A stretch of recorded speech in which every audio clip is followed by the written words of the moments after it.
চাংখারপুলে আনাস সহ ৬ জনকে হত্যা মামলার সাবেক ডিএমপি কমিশনার সহ ৩ জনকে মৃত্যুদণ্ড ও ৫ জনকে নানা মেয়াদে কারাদণ্ড দিয়েছেন আন্তর্জাতিক অপরাধ ট্রাইব্যুনাল।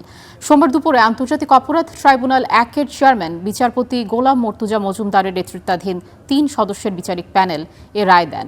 মৃত্যুদণ্ডপ্রাপ্ত আসামিরা হলেন সাবেক ডিএমপি কমিশনার হাবিবুর, ডিএমপির সাবেক যুগ্ম কমিশনার সুদীপ কুমার চক্রবর্তী ও রমনা অঞ্চলের সাবেক অতিরিক্ত উপকমিশনার আক্তারুল ইসলাম। এছাড়া রমনা জোনের সাবেক সহকারী কমিশনার মোহাম্মদ ইমরুলকে ৬ বছর, শাহবাগ থানার পরিদর্শক আরশাদ হোসেনকে ৪ বছর ও কনস্টেবল সুজন হোসেনকে দেয়া হয়েছে ৩ বছরের কারাদণ্ড।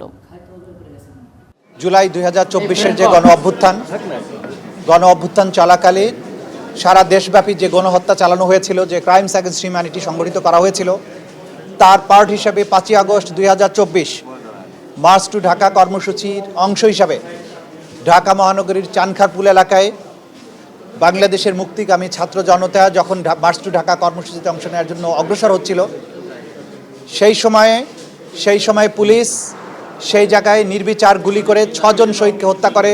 তার মধ্যে শহীদ শাহরিয়ার খান, আনাস, জুনায়েদ সহ ৬ জন শহীদ সেখানে আত্মোৎসর্গ করেছিলেন। এই ঘটনার মামলা হয়েছিল। কমান্ড রেসপন্সিবিলিটিতে শেখ হাসিনা, আসাদুজ্জামান খান কামাল এবং আইজিপি আব্দুল মামুনের শাস্তি হয়েছে আগে। বাকি অংশে যারা গ্রাউন্ডে কাজ করেছিল তাদের বিচারের জন্য আজকে এই মামলাটি ছিল।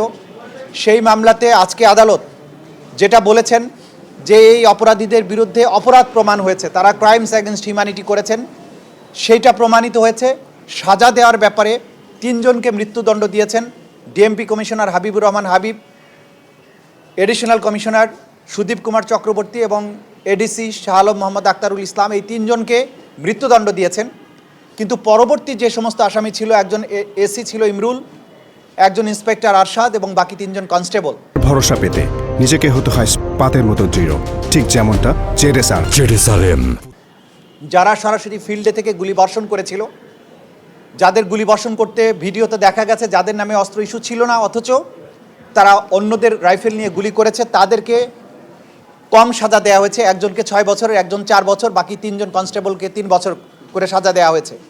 এই সাজায় আমরা মনে করি আদালতে যখন তাদের অফেন্স প্রমাণিত হয়েছে, ক্রাইমস অ্যাগেন্স্ট হিউম্যানিটি প্রমাণিত হয়েছে, ওয়াইড স্প্রেড এবং সিস্টেম্যাটিক অ্যাটাক প্রমাণিত হয়েছে এবং এই আসামিরা তারা প্রকাশ্যে গুলি করেছিল সেটা প্রমাণিত হয়েছে। এরপরে তাদেরকে যে সাজা দেওয়া হয়েছে আমরা মনে করি এটা ন্যায়সঙ্গত হয়নি। যদিও আদালতের আদেশ সকলের উপরে শিরোধার্য, আমাদেরকে মানতে হবে। যেহেতু একটা অ্যাপিলেট ফোরাম আছে সুপ্রিম কোর্টে, এটার বিরুদ্ধে, এই সাজার বিরুদ্ধে, কম সাজা যেটা দেওয়া হয়েছে সেই অংশটুকুর বিরুদ্ধে প্রসিকিউশনের পক্ষ থেকে আমরা আপিল করব। আমরা এই মুহূর্তে মনে করছি, যদিও পুরোপুরি রায় পাওয়ার পরে আরও পর্যালোচনা করে আমরা সিদ্ধান্ত নেব। আমি মনে করি জুলাই অভ্যুত্থানে যেভাবে আমাদের তরতাজা তরুণেরা জীবন দিয়েছেন এবং যারা সরাসরি এখানে গুলি বর্ষণ করেছে তাদের অপরাধ প্রমাণিত হওয়ার পরে সাজা অল্প হওয়াটা এইটা ন্যায় বিচারের সাথে সঙ্গতিপূর্ণ নয় বলে আমরা মনে করছি। সে কারণে আমরা মনে করছি যে এটা আপিল করা প্রয়োজন, আমরা আপিল হয়তো করব। কিন্তু বাকি ৩ জনকে যে মৃত্যুদণ্ড দেওয়া আছে যেটা যথার্থ হয়েছে বলে মনে করি, এবং আগেও শেখ হাসিনা, আসাদুজ্জামান খান কামালকেও মৃত্যুদণ্ড দেওয়া আছে সেটাও যথার্থ বলে আমরা মনে করেছি। এই পর্যন্ত আমাদের আজকের বলার ছিল।